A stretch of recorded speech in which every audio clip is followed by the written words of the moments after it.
the ability of the body to restore calcium to the bones. We relieve osteoporosis, no problem. When orthodox medicine, even with the so-called HRT and what all of these things they use, at best they stop the loss of bone. They don't restore. We restore. I had, canceled my health insurance when I was 34 years old. And the reason was not that I was very healthy only, but the reason was that I'm not interested in the kind of hospital or medical treatment that might be covered by insurance, because it's toxic, it's drugs, it's chemicals, and I had, more of an idea that they might kill you rather than help me if I had to go into a hospital. And over the years, I've saved an average of $2,000 a year for 45 years. That's roughly $90,000. But that's not the only benefit. When you eat organic, as I did, and vegetarian, I was never ill. It's much cheaper to live this way and to live healthy. And you're not even mentioning feeling good. I feel good, I have energy, I'm able to work, I'm able to travel and lecture and do all kinds of things, even now that I'm almost 82 years old. I'm always telling people, women particularly, wouldn't it be wonderful if you never had to worry about finding a lump in your breast? But if you eat healthy, that's what happens. As I mentioned, I'm 82. Up until this time, I've never ever had a mammogram, because I feel very strongly that living in this manner, you don't risk cancer. Without Charlotte's dogged determination and iron will her entire life, Dr. Gerson's battle to share with the world this unprecedented medical marvel would have failed. Even now, the suffocation of this therapy is unrelenting. Today, Gerson's name and therapy is known and honored worldwide by holistic physicians, nutritionists, and chiropractors. Only in the United States is Gerson's name still forbidden to cross the lips of a physician.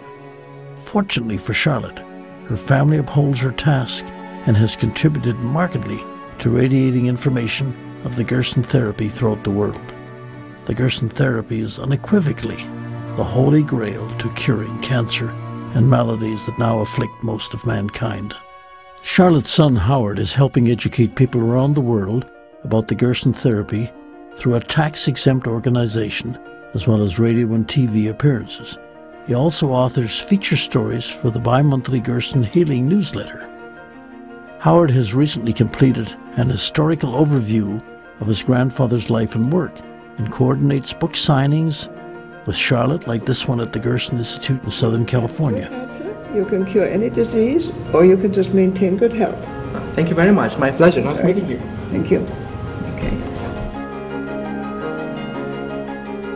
Charlotte's daughter Peggy, along with husband Giuliano and daughter Etta, who live in Italy, also follow the Gerson protocol.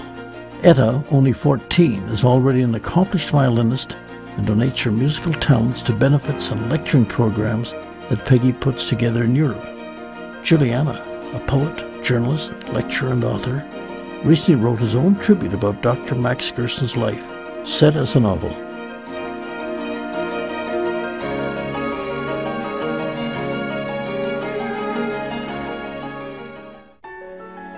This film would not be complete without a representative recovery of the most deadly cancer of all. Meet Pat Aney from British Columbia, Canada, a successful businesswoman in the shipping industry. She remains extremely busy. Pat radiates good health and has a deep conviction about certain priorities in her life.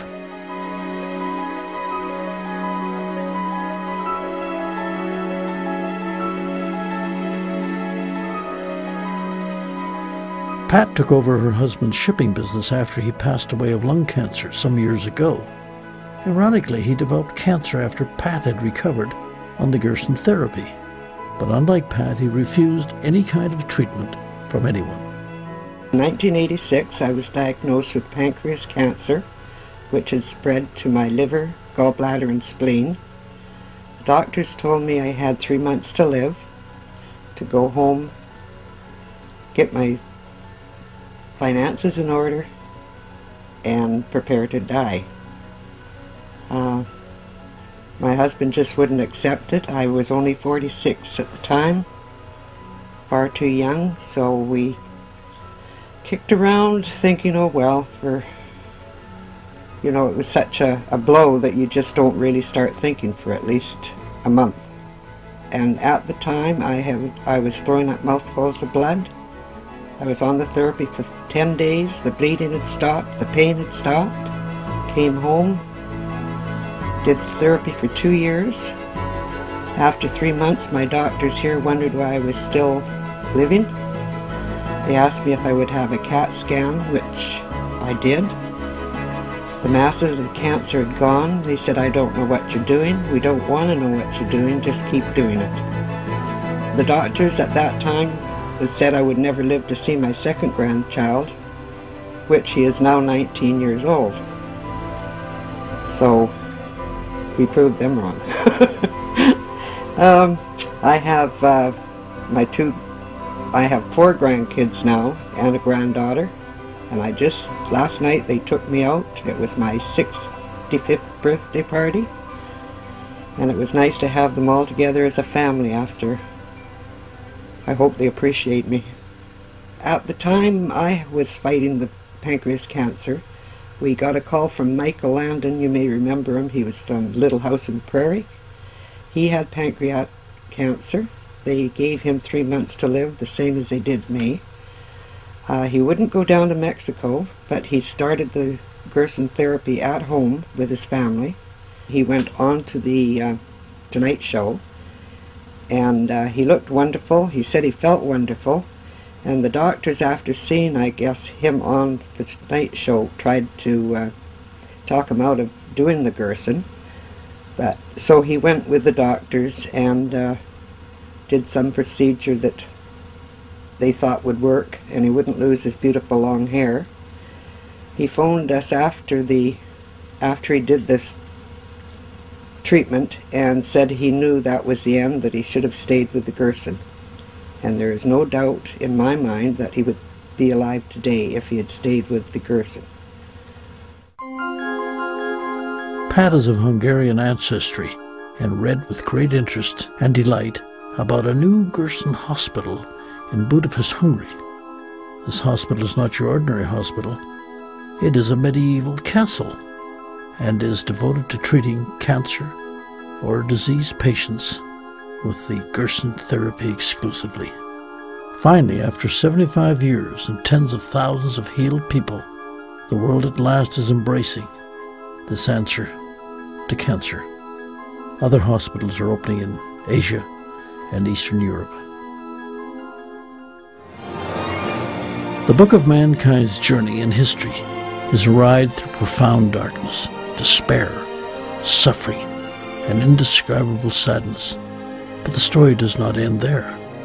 And in recorded human history, there's also triumph and hope over seemingly insurmountable societal, individual, and environmental ills.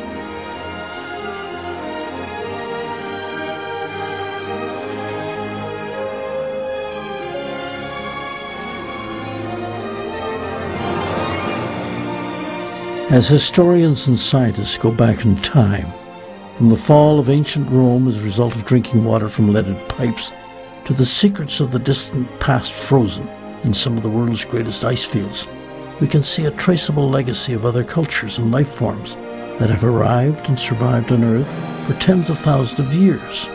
Only now, and for some, perhaps hauntingly, the melting ice sheets reveal through fossilized remains that nothing is permanent, that life is fragile and beautiful.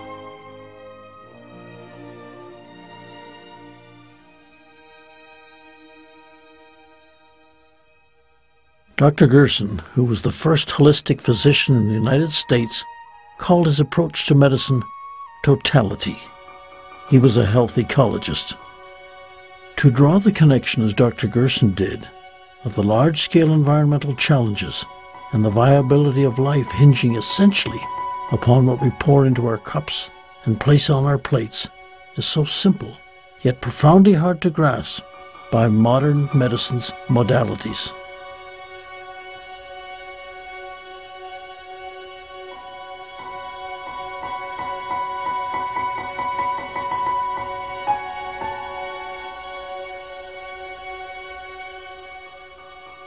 Quite simply, the time has passed in which we cannot take for granted the substances that we swallow.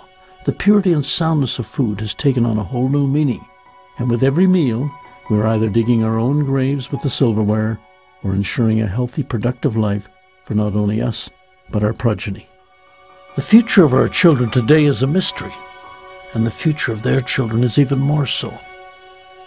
Will they see the natural world and the wild creatures therein only as historical snapshots? The pivotal moment for modern civilization is here. Like the proverbial canary in the coal mine, all wild creatures bear testament to the health of our external metabolism, our natural world, the environment. For each of us eventually, whether we are ready or not, someday it will come to an end. There will be no more sunrises, no minutes, hours or days. All the things you collected, whether treasured or forgotten, will pass to someone else. Your wealth, fame, and temporal power will shrivel to irrelevance. It will not matter what you owned or owed. Your grudges, resentments, frustrations, and jealousies will finally disappear. So too your hopes, ambitions, plans, and to-do lists will expire. The wins and losses that once seemed so important will fade away. It won't matter where you came from or on what side of the tracks you lived at the end. Even your gender and skin color will be irrelevant. So what will matter? How will the value of your days be measured? What will matter is not what you bought, but what you built. Not what you got, but what you gave. What will matter is not what you learned, but what you taught. What will matter is every act of integrity, compassion, courage or sacrifice that enriched, empowered, or encouraged others to emulate your example. What will matter is not your competence, but your character. What will matter is not how many people you knew, but how many will feel a lasting loss when you're gone. What will matter is not your memories, but the memories that live in those who loved you. What will matter is how long you will be remembered, by whom, and for what. A life lived significantly is not one of circumstance, as much as it was of unfailing dedication, of choice. A life that touched and cured a dying and suffering humanity then and now.